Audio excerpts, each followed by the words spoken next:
오늘 우리가 읽은 이 본문의 말씀을 통하여 보이지 않는 것을 바라보는 믿음이라는 제목으로 하나님의 말씀을 전하도록 하겠습니다. 요즘 세상 돌아가는 모습을 보면 참 쉽지 않음을 느낍니다. 아니, 쉽지 않다기보다는 참으로 어려운 때입니다. 우리에게 들려지는 소식들을 보면 온통 분쟁, 재난, 경제적인 어려움이라든가 그리고 더 나아가 도덕적인 혼란을 이야기하고 또한 그 안에서 사람들이 갖추고 가야 되는 그 가치관조차도 붕괴되고 있는 현실을 우리는 보게 됩니다. 특별히 예수 믿는 사람들 가운데서도 그들이 가지고 있는 그 가치관과 정체성이 무너지고 하나님 중심어야 하는 그들의 가치관이 오히려 그들 자신이 힘들다는 이유로 오직 그냥 행복만을 추구하는 그런 시대로 전락해 버렸습니다. 우리가 살아가는 삶 가운데 맞닥뜨린 사람과의 관계도 쉽지 않습니다. 아무 생각 없이 했던 말 한마디가 오히려 그들에게 상처가 되었다라고 이야기하는 경우도 있고 어떤 때는 생각 없는 말들이 그저 상처로 돌아올 때도 있습니다. 가정에서는 우리들이 느끼는 바 사회적인 책임과 더불어서 엄청난 무게감이 또한 느껴지는 때이기도 합니다. 그리고는 교회조차도 그들이 지켜야 될 믿음 그리고 더 나아가 주님의 사랑으로 말미암은 헌신의 마음조차도 쉽지 않은 때를 살아가고 있다는 사실입니다. 그러므로 어느 누구 할 것 없이 공통됨이 있다면 바로 그것은 몸도 마음도 지쳐가고 있는 때다라는 사실입니다. 우리들도 마찬가지로 우리의 몸도 하루하루 나이가 들어가고 세월이 흘러가면서 예전 같지 않은 모습들을 느끼기도 합니다. 저조차도 어떤 때는 지나다 보면 이제 눈이 좀 약간 좀 침침할 때도 있고 세월이라는 것을 예전에 이제 알면서도 또 설마라는 생각을 한 적도 있지만 실상 겪어보니까 아, 이런 거구나라는 생각을 하기도 한다는 사실입니다. 우리의 마음은 참 날마다 약해질 수밖에 없습니다. 그러한 우리들 자신의 약함과 부족함과 연약함과 또한 인간 사람으로서 가지고 있는 그 부족한 우리의 능력과 모습들을 볼 때마다 말입니다. 그러므로 우리들의 믿음도 실로 예수 그리스도를 믿는 믿음 가운데 있기에 말씀을 받을 때마다 또한 말씀을 묵상할 때마다 그러므로 삶으로 나아갈 때에 그 기도한 가운데 주시는 바 은혜로 말미암아 나아가는 바 우리는 절대 흔들리지 않을 것 같은데도 불구하고 때마다 흔들리는 삶을 살고 있다는 사실입니다. 그러므로 우리들은 스스로 우리들 자신에게 질문할 때가 있다는 사실입니다. 나는 잘하고 있어? 아니면 정말 이 길이 맞는 걸까? 이런 식으로 스스로 자기 자신에게 질문하는 때들도 있다는 사실입니다. 왜냐하면 어떤 이들이 우들 자신에게 가끔씩 가다 어떤 의견이라든가 어떤 이야기를 들려줌을 통하여 우리들이 생각지 않게 전혀 생각지도 못했던 변화되어진 삶과 생각과 마음들을 알려줄 때도 있기 때문이다라는 사실입니다. 어찌되건 중요한 것은 매우 힘든 때를 살아가고 있지만 중요한 것은 성경을 통하여 하나님께서는 우리의 인생이 결코 쉽지 않고 어려운 가운데 사는 것이 인생임을 우리에게 똑똑히 말씀해 주셨다는 사실입니다. 그런데 중요한 것은 그 인생이 어떤 인생인가가 매우 중요하다는 사실입니다.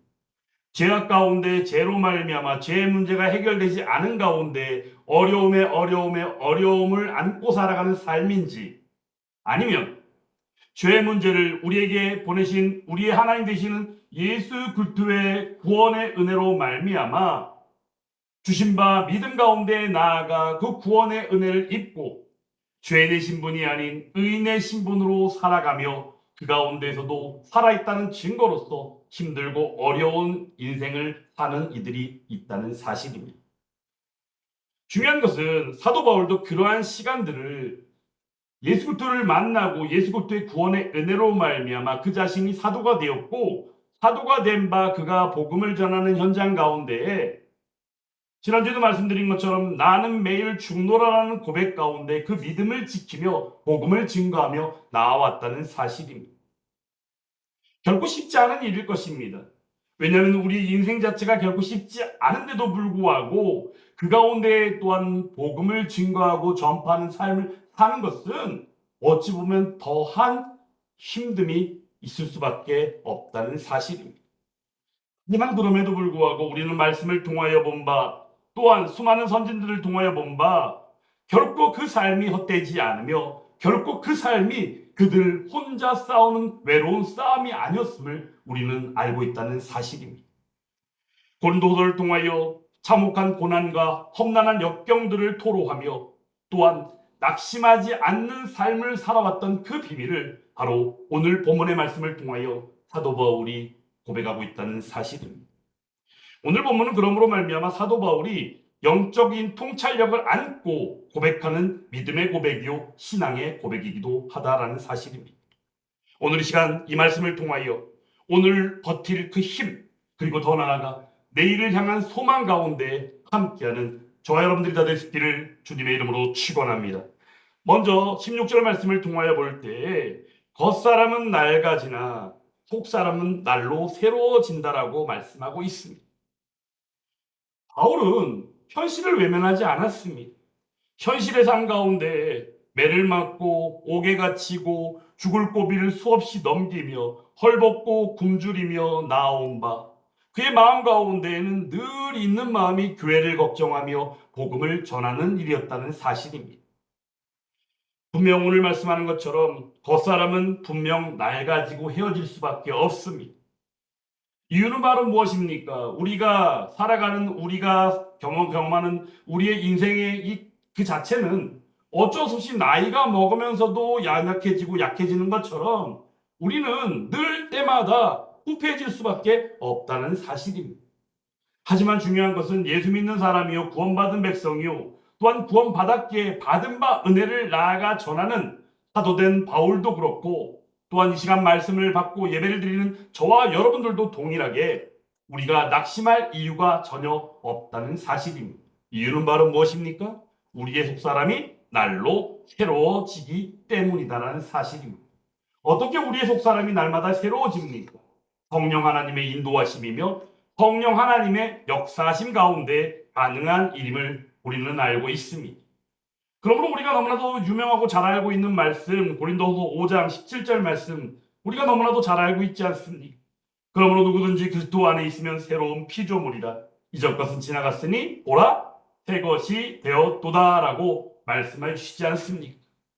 그러므로 사랑하는 여러분 시간 저를 포함해서 예수 그리스도 안에 있기에 우리는 외적으로 볼 때는 세상과 비슷하게 지쳐가는 것 같고 낡아지는 것처럼 보이지만 우리의 속사람, 우리의 영은 성령으로 말미암아 우리에게 주신 바 그 능력과 하나님의 풍성한 은혜로 말미암아 살아가고 있는 줄 믿습니다. 그러므로 우리의 고백은 어떠합니까? 우리는 낙심하지 않습니다라는 고백이 이 시간 말씀을 받고 나아가는 우리의 삶의 고백이 되어야 한다는 사실입니다. 그리고 두 번째로 17절 말씀을 통하여 우리에게 주시는 바 말씀의 핵심은 바로 무엇이냐? 고난이 있지만 그 고난을 견딜 수밖에 없다는 것입니다. 왜냐하면 우리를 기다리고 있는 것이 있다는 거예요. 17절 말씀 같이 한번 또 읽어보겠습니다. 우리가 잠시 받는 환난에 경한 것이 지극히 크고 영원한 영광에 중한 것을 우리에게 이루게 함이니. 아멘. 여기서 이 고난을 환난을 어떻게 표현합니까? 잠시 받는 것이라고 얘기합니다. 환난의 시간은 우리가 당장 경험하고 있다면 그 시간을 어떻게 이길까라고 염려하긴 하지만 중요한 것은 성경은 사도 바울은 어떻게 얘기하고 있어요? 잠시라는 시간으로 표현하고 있다는 사실입니다. 그러므로 고난은 우리에게 잠시 받는 것입니다. 그러므로 또한 그것은 어떤 거예요? 경한 것, 가벼운 것이라고 여깁니다. 그러므로 고난이 우리에게 제 아무리 힘들게 하고 어렵게 한다 할지라도 그 시간이 잠시이기 때문에 그리고 또한 그 고난이 가벼운 것으로 여겨지는 일들이기 때문에 우리는 온전히 그것을 이기고 나아갈 수 있다는 사실입니다. 그런데 거기에는 약속이 있습니다. 그냥 고난이 잠시고 가벼우니까 이길 수 있어. 끝! 이게 아니라는 거예요. 우리를 기다리는 것이 있다는 사실입니다. 우리를 기다리는 것이 바로 무엇입니까? 앞으로 올 영광이 있다는 사실입니다. 사랑하는 여러분, 앞으로 다가올 그 영광을 바라보는 저와 여러분들의 수 있기를 주님의 이름으로 축원합니다. 그 영광의 무게는 어떠합니까? 오늘 말씀에도 보면 영원하다라는 시간을 이야기하며 또한 그 영광은 중한 것으로 얘기합니다. 그러면 그 영광의 무게는요, 무게감이 있다는 겁니다. 사실 이 영광이라는 것 자체가 헬라어로 독사라는 표현을 쓰는데 이 의미인즉슨은 무엇이냐면 무게감이라는 뜻을 갖고 있어요. 그러므로 우리가 하나님을 바라볼 때도 하나님의 영광 가운데 나아가는 것도 우리가 그냥 가볍게 막 이렇게 쉽게 나가는 그 길이 아님을 우리는 잘 알아야 합니다. 왜냐하면 그 영광 자체가 가지고 있는 의미가 바로 뭐예요? 무게감이라는. 그러므로 오늘도 말씀할 때 그 영광을 어떻게 표현합니까? 중한 것, 무게감이 있는 것으로 표현하고 있다는 사실입니다. 그런데 이 영광이 시간이 어떻습니까? 영원하다라고 말씀하고 있다는 사실입니다.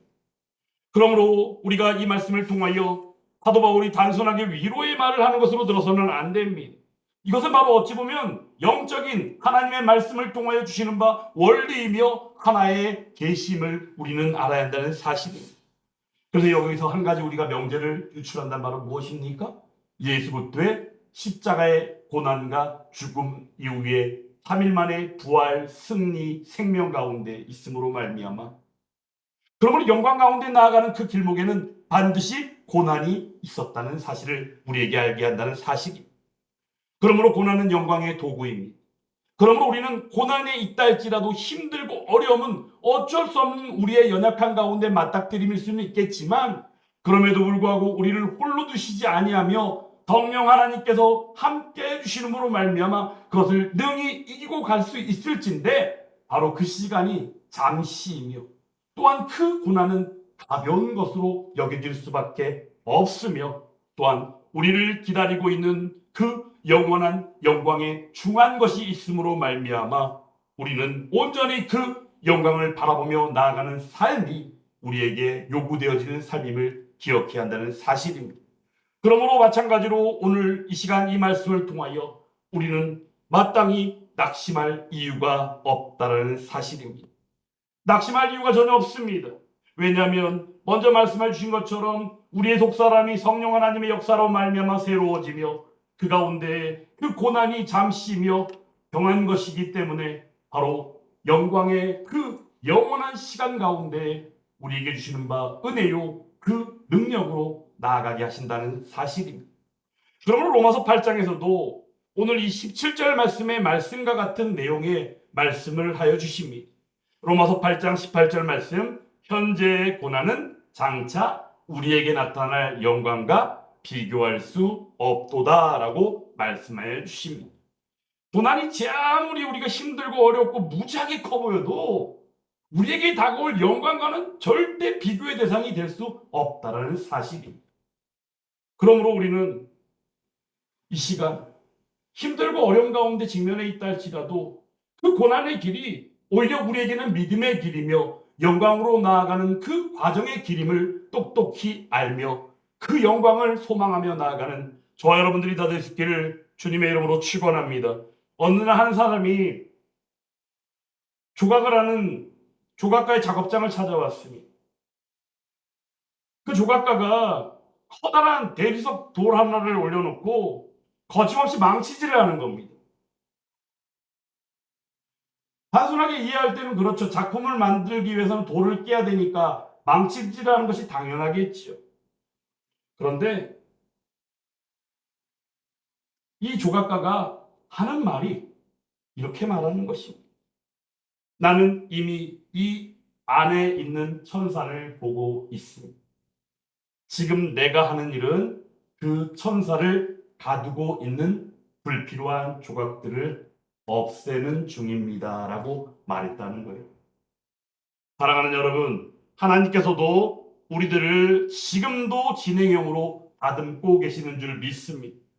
때로는 우리 삶이 깨뜨려지는 것처럼 보일 수도 있지만 하지만 중요한 것은 이 모든 과정 뒤에 오늘 이 조각가가 바로 그 돌 안에 있는 천사를 먼저 보았다라고 고백하며 그 천사를 감싸고 있는 불필요한 조각들을 깨어내는 작업을 하고 있다라고 말한 것처럼 하나님께서도 우리들이 살아가는 삶 가운데 불필요한 것들을 깨시며 하나님의 형상 가운데 그 믿음의 순금을 드러내기 위한 작업을 우리가 맞닥뜨리고 있는 고난 가운데에 우리에게 경험하게 하시는 줄 믿습니다. 그러므로 우리는 고난 앞에서 두려워할 이유가 없다는 것입니다. 이유는 바로 뭐예요? 하나님의 손길, 하나님의 일하심을 신뢰하며 믿기 때문이기도 하지만 중요한 것은 기다리고 있는 것이 하나님의 형상의 회복 가운데에서 온전히 하나님의 걸작품으로 나올 그 일이 우리에게 기다려지는 일들이다라는 사실입니다. 이처럼 하나님께서는 고난 가운데 있다 할지라도 우리들을 온전히 지키시고 우리들을 이끌어 주시는 줄 믿습니다. 그러므로 궁극적으로 오늘 말씀의 제목이 되는 보이지 않는 것을 바라보는 그 믿음이 저와 여러분들 가운데 함께 할 수 있기를 원합니다. 18절 말씀 한번 또 읽어보겠습니다. 우리가 주목하는 것은 보이는 것이 아니요 보이지 않는 것이니 보이는 것은 잠깐이요 보이지 않는 것은 영원함이라. 아멘. 여러분 이 말씀을 보면 이해가 되십니까? 우리는 보통 주목할 때 뭘 주목해요? 우리 눈에 보이는 걸 주목하죠. 그죠? 뭔가 광경이 특출난 것들을 보면 그냥 지나칠 수 있습니까? 그냥 지나가도 다시 돌아와서라도 보고자 하는 게 우리 마음 아니겠습니까? 근데 말씀은 뭐라 그럽니까? 우리가 주목하는 것은 보이는 것이 아니래요. 오히려 보이지 않는 것을 우리가 주목해야 된다라고 말씀합니다. 그런데 중요한 게 바로 뭐예요? 이 18절의 말씀이 바로 믿음을 정의하고 있다는 사실입니다. 바로 믿음이 그러하다는 것입니다. 믿음의 본질은 보이지 않는 것을 믿는 것입니다. 보이는 현실은 어떠합니까? 보이는 현실은 잠깐 멋져 보일 수 있고 휘황찬란해 보일 수 있고 뭔가 놓쳤다 싶으면 다시 가서라도 보고 싶은 마음이 들 수 있는 게 우리 눈에 보이는 주목하는 일들일 수 있겠지만 그런데 중요한 건 그러한 것들 가운데는 거의 보면 어떻습니까? 특히나 요즘 시대를 보면 어떠합니까? 가짜가 너무 판을 치잖아요. 그죠? 진짜인지 가짜인지 갖다 놓으면 구별하기 쉽지 않은 시대가 되어버렸어요. 그러므로 이 시대는 어떤 시대입니까? 더욱더 분별이 요구되는 시대다라는 사실입니다. 그러므로 믿음조차도 어떠합니까? 보이는 것이 아니라 보이지 않는 것을 바라보는 것이 믿음임을 우리는 말씀을 통하여 보았고 또한 그 가운데에서 우리는 이 시대 가운데 보여지는 현실과 현상과 또한 여러 가지 우리에게 들려지는 소식들을 통하여 우리는 결코 눈에 보이는 것들이 주목할 일들이 아님을 분별하는 그 믿음이 이 시간 요구되고 있다는 사실입니다. 중요한 것은 보이는 것은 어떠합니까? 그러므로 잠깐뿐이라는 겁니다. 가짜이고 그래서 우리의 마음을 상하게 하기도 하고 속는 마음이 들게 하기도 하지만 중요한 것은 시간적인 개념으로도 잠깐뿐이라는 사실입니다. 그러므로 우리들이 보이지 않는 것이 바로 영원함이라고 말씀하여 주신 바 이 보이지 않는 것. 그럼 여기서 말하는 이 보이지 않는 것 말은 뭘까요? 궁극적으로는 하나님 나라를 말하는 것입니다. 그러므로 우리의 소망은 어떠합니까? 하나님 나라를 바라보는 것이죠. 성경은 처음부터 끝까지 계속하여 하나님 나라에 대하여 말씀하고 있습니다. 그런데 그 가운데 하나님 나라에 들어가기 위하여 하나님 나라를 위하여 하나님께서 영원하신 계획과 목적 가운데 세우셨는데 아담의 원죄로 인하여 하나님 나라가 이루어지지 못하게 되는 거예요. 그러다 보니까 독생자 예수 그리스도를 구원자로 우리의 하나님 되시는 예수님을 이 땅에 보내시고 하나님 나라를 이루어 가신다는 사실입니다. 이처럼 우리는 이 참되고 영원한 하나님 나라를 바라보며 보이지 않는 것이 영원함이라는 이 고백 가운데에서 바로 보이지 않는 것을 바라보는 그 믿음의 소유자가 다 될 수 있기를 원하는 것입니다. 우리는 오늘도 눈앞의 것들에 속기 쉽습니다. 왜냐하면 눈앞에 보여지는 것들은 보여지니까 그냥 간단합니다. 그냥 표현하면 되는 것이고 보고 판단하면 되는 것이고 보고 평가하면 되는 것이기 때문입니다. 하지만 중요한 것은 어떠합니까? 그 보이는 결과와 사람의 평가와 판단과 그리고 현실 가운데 보이는 그런 것들에 집착하는 일들은 결코 그 끝이 옳지 않음을 우리에게 수많은 역사의 시간들이 증명하였고 지금도 동시적으로 증명되고 있다는 사실입니다. 그러므로 오늘 말씀하는 것입니다. 보이는 것은 잠깐이고 보이지 않는 것은 영원하다. 그러므로 11서 11장 믿음장에서 믿음에 대하여 이렇게 말씀하는 것입니다. 믿음은 바라는 것들의 실상이요 보이지 않는 것들의 증거니 많은 선진들이 이로써 증거하였느니라 라고 말씀하고 있다는 사실입니다. 사랑하는 여러분, 믿음의 사람은 현실을 보지만 하나님 나라를 바라본다는 사실입니다. 눈앞에 보이는 뭔가 좋은 것들보다 하나님 나라의 그 영원한 그 나라를 소망하게 된다는 사실입니다. 그러므로 남들이 알아주지 않는다고 해도 실망하지 않습니다. 남들이 알아주지 않아도 절망하고 좌절하지 않습니다. 그저 하나님 앞에 온전히 선 것을 기쁨으로 여기며 소망할 뿐이다라는 사실입니다. 오늘 우리의 몸은 낡아가고 있고 시간이 흐르는 가운데 이 시대의 현실은 고달프고 혼란스럽기 짝이 없습니다. 하지만 오늘 말씀을 통하여 첫 번째로 우리가 기억할 일은 우리는 낙심하지 않습니다라는 고백입니다. 그 이유는 바로 무엇입니까? 성령께서 우리를 늘 새롭게 하시기 때문입니다. 그리고 또한 잠시 받는 고난이 있다 할지라도 그것은 잠시뿐이며 가벼운 것이므로 영원한 영광 가운데 그 중한 것을 이루시는 바 하나님 나라, 그 영원한 나라의 소망 가운데 바라보고 나아가기에 우리는 또한 낙심할 이유가 없는 것입니다. 세상은 흔들리지만 우리는 보이지 않는 주님일지라도 바라보며 흔들리지 않는 믿음으로 살아가야 합니다. 그 믿음이 어떻게 합니까? 우리 자신을 이끌고 우리 가정을 이끌며 교회를 세우며 또한 하나님 나라 복음을 온전히 전파하는 가운데 목도하고 확증하는 삶을 살게 할 줄 믿습니다. 우리 예수 함께 교회도 마찬가지로 영원한 그 영광의 길로 인도하시는 가운데 도구로 쓰임받게 되는 줄 믿습니다. 그 가운데 함께하는 성도들도 마찬가지로 그 도구의 삶을 살아가게 되는 줄 믿습니다. 이러한 은혜가 예수 함께 교회는 물론이거니와 간 성도된 저와 여러분들의 삶 가운데 고백되어지고 누려질 수 있기를 간절히 원합니다. 오늘 이 시간 이 말씀을 받고 고백할 수 있기를 원합니다. 그러므로 나는 낙심하지 않습니다. 낙심하지 않고 보이는 것보다 보이지 않는 것을 바라보는 믿음 가운데 나아갑니다 라는 고백이 저와 여러분들의 고백이 될 수 있기를 주님의 이름으로 축원합니다.